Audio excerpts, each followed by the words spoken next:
Hello friends, ಇವತ್ತಿನ recipe ರವಾ ಖಿಚಡಿ, ರವಾ upma, vegetable upma. ಅದು ಚಿಕ್ಕ ಮಕ್ಕಳಿಗೆ 7+ ಮಂತ್ ಬೇಬೀಸ್. ಸೊ ಇದು ನೋಡ್ಕೊಳ್ಳಿ, ನಾನು ಎಲ್ಲ ಥರದ್ದು ವೆಜಿಟೇಬಲ್ಸ್ನ ತೊಗೊಂಡಿದ್ದೀನಿ.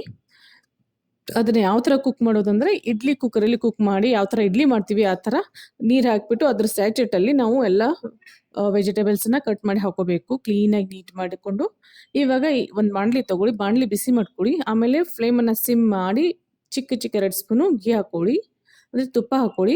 ಒಂದು 5 ಸಾಸಿವೆ ಕಾಳು, ಒಂದು 4-5 ಜೀರಿಗೆ ಕಾಳು, ಆಮೇಲೆ ಸ್ವಲ್ಪ ಅರಿಶಿನ, ಆಮೇಲೆ ಸ್ವಲ್ಪ ಹಿಂಗು. ಸೊ ಹಿಂಗೆ ಹಾಕಿದ್ರಿಂದ ಡೈಜೆಷನ್ಗೆ ಹೆಲ್ಪ್ ಆಗುತ್ತೆ. ಸೊ ಅದನ್ನೆಲ್ಲ ಚೆನ್ನಾಗಿ ಹಾಕಿಬಿಟ್ಟು ಮಿಕ್ಸ್ ಮಾಡ್ಕೊಳ್ಳಿ. ಇದನ್ನು ಕಂಪ್ಲೀಟಾಗಿ ಲೋ ಫ್ಲೇಮಲ್ಲೇ ನಾವು ಕುದಿಸ್ಬೇಕು. ಫಸ್ಟ್ ಫ್ರೈ ಮಾಡ್ಕೊಳ್ಳಿ, ಆಮೇಲೆ ಎಲ್ಲ ವೆಜ್ಜೀಸು ಮತ್ತು ರವೆ ಹಾಕೊಳ್ಳೋಣ. ಇವಾಗ ಇದು ಚೆನ್ನಾಗಿ ಫ್ರೈ ಆಗಿದೆ.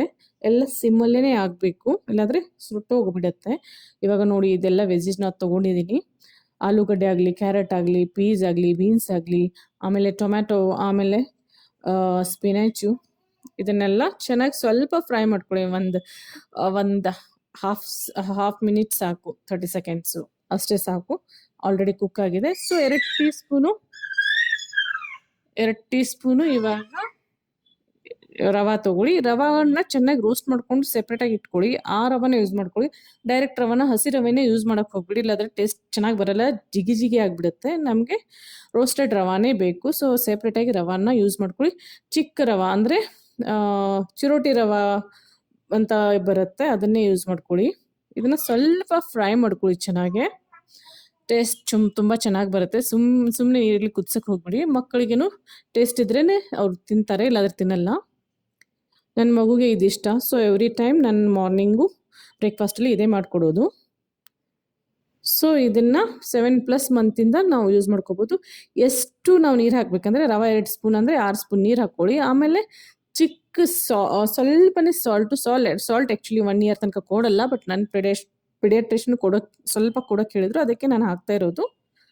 ವೇಟ್ ಗೇನಿಗೆ ಈಸಿ ಆಗುತ್ತೆ ಅಂತ. ಸೊ ಇದಕ್ಕೆ ಇವಾಗ ಸ್ವಲ್ಪ 1-2 ಮಿನಿಟ್ಸು ಲಿಡ್ ಕ್ಲೋಸ್ ಮಾಡಿ ಕುಕ್ ಮಾಡೋಕ್ಕೆ ಬಿಟ್ಬಿಡಿ. ಸೊ ಇದನ್ನು ಚೆನ್ನಾಗಿ ಕುಕ್ ಆಗಲಿ, ಸಿಮ್ಮಲ್ಲೇ ಇರಲಿ. ಹೆಲ್ದಿಯಾಗಿ ಉಪ್ಮಾ ರೆಡಿ ಇರುತ್ತೆ. ಮಕ್ಕಳಿಗೇನು ತುಂಬ ಇಷ್ಟ ಆಗುತ್ತೆ, ಚಿಕ್ಕ ಮಕ್ಕಳಿಗೆ. ಇದರಲ್ಲಿ ಪನ್ನೀರ್ ಬೇಕಾದರೆ ನೀವು ಗ್ರೇಟ್ ಮಾಡಿ ಸ್ವಲ್ಪ ಘೀಯಲ್ಲಿ ಫ್ರೈ ಮಾಡಿಕೊಂಡು ಇದನ್ನು ಯೂಸ್ ಮಾಡ್ಕೋಬೋದು. ಆಮೇಲೆ ಬೇಕಾದರೆ ಚೀಸನ್ನು ಯೂಸ್ ಮಾಡ್ಕೋಬೋದು. ನಿಮ್ಮ ಪೆಡಿಯಾಟ್ರಿಷನ್ನ ಫಸ್ಟ್ ಕೇಳ್ಕೊಳ್ಳಿ, ಚೀಸು ಮತ್ತು ಪನ್ನೀರ್ ಕೊಡ್ಬೋದು ಅಂತ. ಅವ್ರು ಕೊಡು ಅಂದರೆ ಕೊಡ್ವಿ, ಬೇಡ ಅಂದರೆ ಯಾವ ಮಂತಿಂದ ಸ್ಟಾರ್ಟ್ ಮಾಡಬೇಕು ಆವಾಗ ಕೊಡೋಕ್ಕೆ ಶುರು ಮಾಡಿ.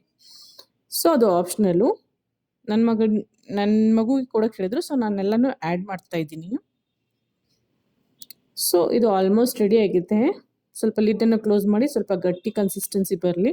ಇವಾಗ ಸ್ವಲ್ಪ ಕೂಲಾಗೋ ತನಕ ಬಿಟ್ಟಿದ್ದೆ. ಸೊ ಇದನ್ನು ನಾನು ಇವಾಗ ಮಿಕ್ಸಿ ಜಾರಿಗೆ ಹಾಕ್ತೀನಿ. ನೀವು ಸ್ಮ್ಯಾಶ್ ಮಾಡಿ 8+ ಮಂತಿಗೆ ಕೊಡ್ಬೋದು. 7+ ಮಂತಿಗೆ ಅಷ್ಟೊಂದು ಮಕ್ಳಿಗೆ ಗೊತ್ತಾಗಲ್ಲ. ಸೊ ಸ್ವಲ್ಪ ಗ್ರೈಂಡರ್ ಯೂಸ್ ಮಾಡಿದರೆ ಬೆಟರು. ಗ್ರೈಂಡರ್ ಯೂಸ್ ಮಾಡಿ ಮಕ್ಕಳು ಯಾವ ಥರ ತಿನ್ನೋಕ್ಕೆ ಇಷ್ಟಪಡ್ತಾರೆ ಅದೇ ಥರ ಕೊಡಿ. ತುಂಬಾ ಸ್ಮೂತ್ ಬೇಕು, ಸ್ಮೂತ್ ಮಾಡಿ. ಇಲ್ಲ ಸ್ವಲ್ಪ ಓಕೆ 150% ಗ್ರೈಂಡ್ ಮಾಡಿ ಕೊಡ್ಬೋದು ಅಂದರೆ ಕೊಡಿ. ಇಲ್ಲ ಸ್ಮ್ಯಾಶ್ ಮಾಡಿ ತಿಂತಾರೆ ಅಂದರೆ ಕೊಡಿ. ಸ್ಮ್ಯಾಶ್ ಮಾಡಿ ಆಲ್ಮೋಸ್ಟ್ 7+ ಮಂತ್ ತಿನ್ನಲ್ಲ, 8+ ಅಥವಾ 9+ಗೆ ಬರುತ್ತೆ. ಸೊ ನನ್ನ ಮಗು ಫುಲ್ಲು ಸ್ಮೂತಾಗಿರಬೇಕು. ಸೊ ಅದನ್ನು ನಾನು ಸ್ಮೂತಾಗಿ ರೆಡಿ ಮಾಡಿದ್ದೀನಿ. ಸೊ ಬೇಳೆ ಸ್ಪೂನು ಮತ್ತು ಬೌಲ್ ಯೂಸ್ ಮಾಡಿದರೆ ಒಳ್ಳೆಯದು. ಬೇಳೆ ದೇಹಕ್ಕೆ ಒಳ್ಳೆಯದು, ಅದಕ್ಕೆ ಡೆಫಿನೆಟಾಗಿ ಯೂಸ್ ಮಾಡಿ. ನಿಮಗೆ ಬೇರೆ ರೆಸಿಪೀಸ್ ಬೇಕಾದರೆ ಕಮೆಂಟ್ ಮಾಡಿ. Thanks for watching the video. Thank you.